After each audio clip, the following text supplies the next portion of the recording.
By the end of this video, you're gonna know what is the #1 habit that all top grandmasters, all the best players in the world are using to maintain and improve their chess level.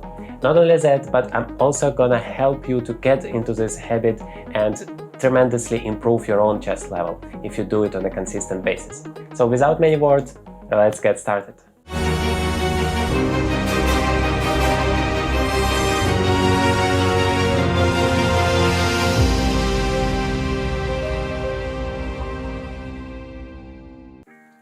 Hi guys, welcome to the journey to Grandmaster. So I consider #1 habit that all elite chess players, all super grandmasters, all experienced players stick to is analyzing your own games. I consider it to be the most important thing you can do to improve your chess level tremendously. And today I want to show you on my example how I analyze my tournament games, and hopefully it's gonna be incredibly instructive for you. I'm gonna do my best. I played this tournament game just yesterday, and well, I remember all of my thoughts during the games, well, pretty much, and I'm willing to share it with you to help you understand how an international master thinks throughout the game, and you know what things you need to consider, how you calculate the variations, how you find the best possible move, how you make those decisions. So yeah, without further talking, let's go into this game. So I played this game as black against a pretty strong Spanish player, Paxi Moreno Estebanez. Hopefully I pronounced his name correctly. And the game started with e4, d6. I'm not gonna spend too much time in the opening because, well, nothing really special happened here. I played one of my favorite openings for black, the Philidor defense. It's considered to be a little bit passive pawn, but I sincerely consider it to be very underrated because, well, it's so flexible, it's so solid for black. You can play it against pretty much anybody and not get into any troubles. And the most beautiful thing is you don't need to actually learn a lot of theory because almost you don't care what white plays, you always stick to the same plan, and which is why it's so great and so easy to play. So here rook e1 is the main line, a4, a5, well, here I play knight b6 with an idea to get some more space because you could see that, yeah, a little bit it's difficult for black to develop the pieces, so I'm using this little trick here, knight b6. The justification is that if he takes, he's attacking this knight and I can't really take back since I'm gonna lose the pawn, but I can just take this bishop. And well, once he takes back the knight, I recapture the pawn, and now the material is equal, but I have a bishop's pair, and well, the position is just great for me, it's all I can dream about. So that is why nobody takes on e5, and there are a few ways for this bishop to go back. He played bishop d3, which is not one of the main lines, but of course a completely possible way to continue the game. I played knight f to d7, so the whole point of this knight b6 move is to give this d7 spot for the second knight, and then take on d4 at some point, and the knight goes to c5, where, yeah, the knight is just great there. And we also, in this concrete variation, put a lot of pressure on this a4 pawn, since the bishop is not really defending it. He played bishop e3, just continuing the development, queen c7, and queen e2. Now I put this rook against the queen. It's also a very important principle to remember. You are always happy to have your rook against the opponent's queen. So here, if he would have played queen d2, I was going to put the rook on d8, but since he played queen e2, I played rook e8, and for now seems like, well, there are so many pieces in between of the rook and the queen. Why does it matter? But it really matters a lot because all of those pawns and pieces might move around. For example, I take on d4, he takes with a bishop, I play d5, then he takes, and now I go somewhere with a bishop, and then suddenly this rook is attacking the queen. So that is just an example how it might be very relevant, so it's always great, just remember this chess principle, to have your rook against your opponent's queen on the same file. So he played rook d1, and it seems like white has a beautiful development. All of the pieces are active, all of it in the center. It's what I normally teach my students, to have all of your pieces active and in the center and develop it as fast as possible. Whereas black, well, I am not really developing my queen side yet. My pieces don't seem to be active at all. Yet I was pretty satisfied with the position. It's incredibly solid and I have a lot of opportunities to continue, whereas I wasn't really sure what white plans is. I mean, everything stands great, but how do you continue? How do you create some dangerous for black? Because, well, the only thing I could have spotted is something like this, knight g5 and queen h5, threatening some checkmates, but I was pretty okay with that. I had a way to stop all of that, so I wasn't really worried about that. So I thought, well, now everything is ready and it's time for me to take on d4. And then I get this square on c5, which I used knight c5. And also a great thing is this bishop has no space to escape, and so I can recapture it at any point. He played b3 because also I'm keeping an eye on this pawn on a4, and well, why not to take it if it's under attack. Remember, the rook went here, so it's not defending it anymore. So knight c5 is a move with a tempo. He played b3, and I decided, well, I'm not in a hurry to exchange this knight. I can just improve my position first. This bishop is great along the long diagonal, putting a lot of pressure on white pieces. And he played queen h5 here, and well, I started with knight takes d3, rook takes d3, and I played knight d7. And well, it took me a lot of time to calculate all of the lines here because it might become very sharp here. For example, consider this move knight f5, which white hasn't played, but it was a very interesting opportunity because, well, first of all, the knight is attacking the d6 pawn, which is a key one here for me, and I cannot lose it at all. It's like never possible for me, and my idea was to play g6 given this fork. And also the second idea of the move knight f5 is to put some pressure on this king. So I was expecting knight h6 here, king goes to g7, now the queen has to go somewhere, yeah, let's say queen e2. And then I was thinking, okay, I have my knight c5 now, which was my initial idea, and this knight is not really doing anything. So yeah, I was pretty happy with this position. The engine says it's equal, but frankly, I would say that it's more difficult to play as white because black's plan is pretty obvious here, whereas, yeah, I'm not sure what white should do here. So let's go back. This knight f5 idea was the most active one. He played knight f3 after a very long thought, and here I missed probably my best chance to play for a win. So try to pause this video for a second and try to find the best continuation for white. Okay, I hope you have managed to do it. I actually found it during the game and I was about to play it, but then for some reason I said, well, it might be not enough for me, so the idea is to take here on c3, giving up this beautiful bishop for a knight, and then after he recaptures, knight goes to f6 with a double attack. Queen has to go to h4 or g5. I actually considered the move queen to h4 during the game, and then rook takes e4 with a tempo, queen g3, and well, black is a pawn up, and my only concern was that now it's opposite colors bishops, and well, my king is a little bit vulnerable, so he might use his dark squares bishop to attack my king, and I might get into trouble. But the engine says no, there are no troubles at all. What are you talking about?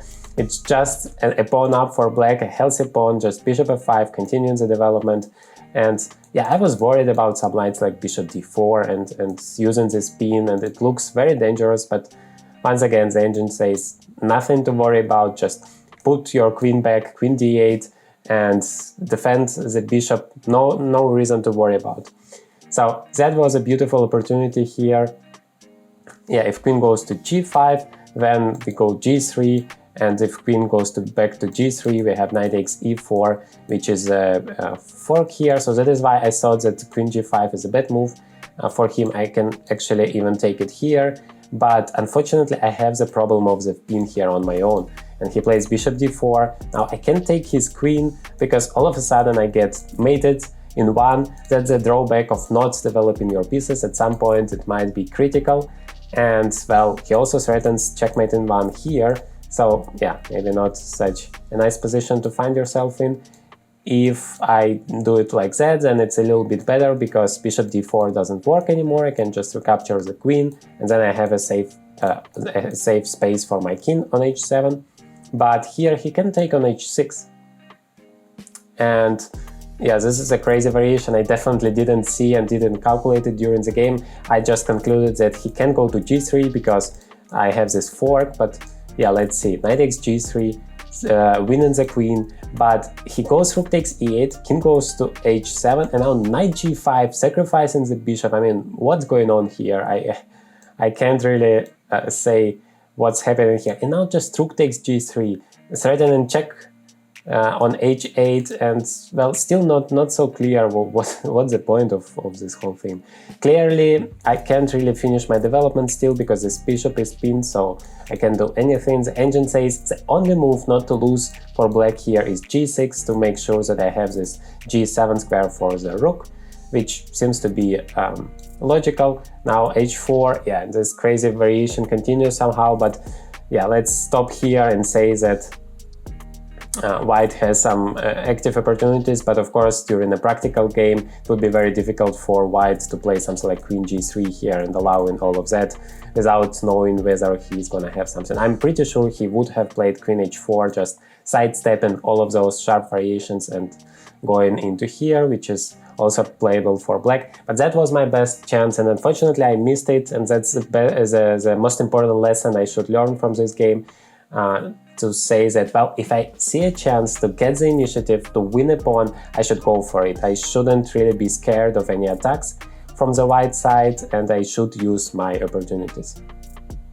Instead of bishop takes c3, I played g6, which seemed to be reasonable because I win some tempi here, and after the queen is gone, I finally play knight c5, and I was very happy here, to be honest. I was expecting queen to f4, because the problem with the knight c5 move is that now bishop takes, and I can take it back because my pawn on d6 is pinned, so I lose this knight. So I can't play knight c5, I was going to play knight e5, and now after takes and probably bishop takes, I thought, well, I have two bishops, the position should be at least completely fine for me, but well, still I wasn't sure how I can play for win, because that was my goal, of course.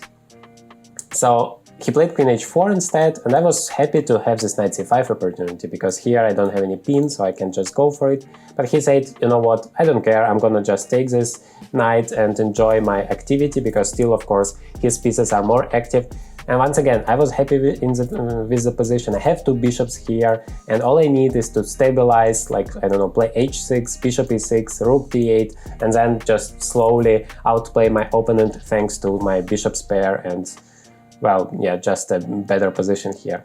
But what I have underestimated is the tactical opportunities in this position, because my opponent used this chance to have the initiative and to use it to be much more active, because all of his pieces are active. And, well, one thing you need to know about the initiative, you must use it, otherwise it's gonna disappear. It's like this positional advantage. If you're not using it, you're just gonna lose it. If you have an extra pawn, for example, you can just do whatever you want, it's gonna stick to you, but with a positional advantage, with a pieces activity, you must use it, because otherwise in a few moves your opponent would be able to catch up with you in terms of the development, and, well, your advantage is gone.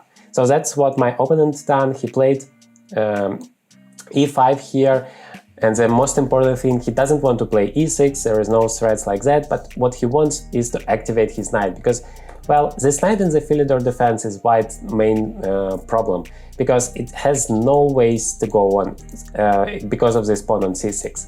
So in this variation, White finds a good way for this knight, and then this knight is just a monster here, mainly because of this knight f6 idea, and, well, basically I can get checkmated very soon if I don't stop this idea.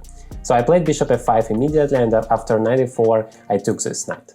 I considered bishop to take c5, of course, because it's the most active move, but I believed it doesn't work for me because of rook takes, knight takes, rook takes, knight f6 check, king g7, and now he has knight h5, and I can't really take it because of queen g3, and then, well, if I go back, then just rook takes e5, and in the best case scenario I get some endgame, but here it's clear that I'm not fighting for the victory, and, well, I have to suffer here not to get checkmated, so it's definitely not a position I wanted to get. And if I go back here, instead of taking the knight, if I go king f8, then he can take here on e5 and then play rook to d8, and afterwards I can't really escape out of this check. He checks. He has here queen d6, and if I go to g8, I lose my queen, and if I go to e7, he has queen b8. I've calculated this variation during the game, and I have concluded, well, it doesn't work for me, therefore I can't really take the pawn on e5. So I took on e4, and, well, I had to give up my bishop's pair, but, well, if I don't take on e5, I can't really allow this knight f6 move. I mean, that would be just a monster, and if I exchange it, then pawn takes and queen h6 checkmate threat. I mean, I just can't handle it, so I must take it. And now I thought, well, still I have this bishop, I have this target on e5 to attack, maybe it's not that bad. I had an idea to double the rooks here along the e-file, but then I thought that it might be pretty dangerous, since he's the first one to create some threats with queen c4 attacking this guy and preparing the move e6, which is pretty annoying for me. So I played rook d8 instead, because I thought, well, this rook on d3 is very active, my rook on a8 is very passive, so why wouldn't I trade it? And, well, that's always a good strategy. If you have a passive piece, your opponent has an active piece, try to exchange them. Queen goes to c4, now attacking this pawn on c5. I just took the rook, queen went to d3. And here, of course, I have this tactical opportunity, probably the best move objectively in the position. But the problem is, after I win this pawn, after all of the trades, he has the move queen to d8 check, and he wins this pawn on a5 back, and also controlling all of the important squares here, so I can't win any pawns afterwards. And so, well, I wanted to play for a win. Maybe objectively the position doesn't suggest that I should play for a win, but I just tried to put some pressure on my opponent. Also, he was kind of in trouble, so I tried to create more threats for him. So that is why I didn't want to simplify the position. I played b6, but actually, objectively, it's not such a great move, because I now suffer for the rest of the game with those weak pawns here on the 6th rank. Rook went to e4. I don't really get what is the point of this idea, but once again the same story happens if I take here. After all of the trades, this time he's not taking the a5 pawn, he takes the b6 pawn, but yeah, the problem is the same. All of the pawns are weak here, and, well, of course I have some draw here with these queen checks, but that's the best case scenario for me. So I still wanted to put some pressure. I played queen d8. I was happy to trade the queens here in this position because now I get the d file, and, well, this pawn is still a target. I'm gonna slowly improve my king, and one day come to e6 and attack this pawn, and this rook has some opportunities to go. So I was pretty optimistic looking forward into this endgame, but unfortunately he just played queen e2. I played queen d5, which seemed like an active move, but actually after rook e3 I realized the queen does nothing here. And, well, the rook is coming to d3, this queen is coming to a6, so yeah, the queen is very poorly on d5, so I recognize my mistake, which is also very important. Well, you wasted the tempo, okay, but don't stick to it. Try to understand that, okay, I made a mistake, I have to do something better now. So I played queen d7, so I have an opportunity to go back to c7, which is protecting the b6 pawn and attacking the e5 pawn in the event of rook to d3, for example. He played queen d3, now offering me the queen's exchange, and the problem is I don't really like the move rook d8, which might seem logical. During the game I thought that now he can play queen a6, attacking this pawn, and I'm no longer attacking the pawn on e5. So I thought I don't have any real counterplay, and I took here on d3 immediately.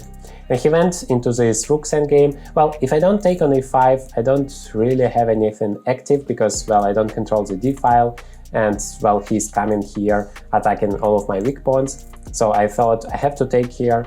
He took it back, and so I have an extra pawn in this rook's endgame, but the problem is it's not possible to save this extra pawn. He is attacking it immediately, and I don't really have any opportunity to save all of my pawns. I played rook e1 check, I played rook e6, and here, yeah, I thought probably it's also a draw in this pawn endgames, but endgame after the move c4, but at least, well, it's an extra pawn, I have a chance, maybe I'm gonna trick him somehow, but, well, he didn't give me this chance at all. he played just rook d8 check and rook b8, and of course in the rook's endgame you always have a higher chance to make a draw than in a pawn endgame, so he didn't have any necessity to take this risk going into the pawn's endgame in the first place. I played rook e2, now attacking all of the pawns. Of course that's the best thing I can do.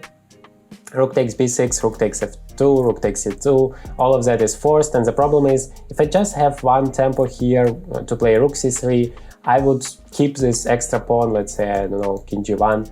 I have rook c3 and at least I'm putting some pressure, I'm a pawn up.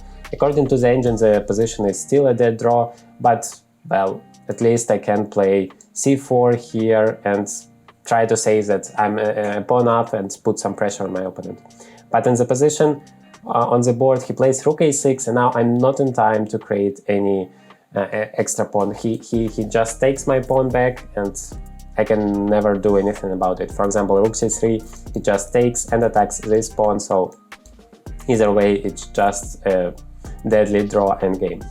So I played f5, I was trying to put some last pressure, some last threats here. King went to f6, trying to centralize my king, because remember, in the endgame, the king is a very, very important piece.